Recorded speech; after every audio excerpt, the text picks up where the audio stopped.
Dev Üstüdün usulları.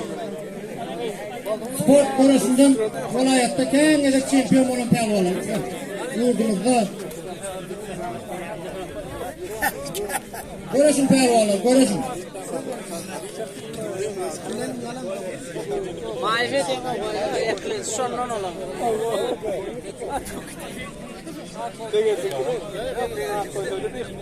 Sen bana adam var mı? Ya. Onu da tuttular da.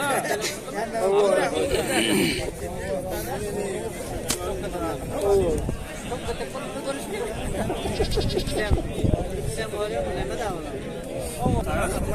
Allah bravo avray.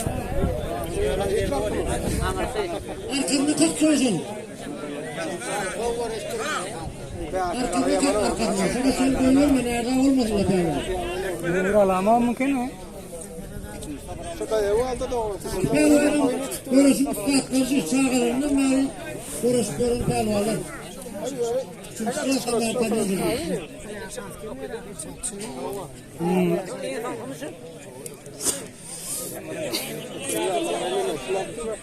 Arkanda kaç çocuğun arkanda. Sonra nerede olmaz.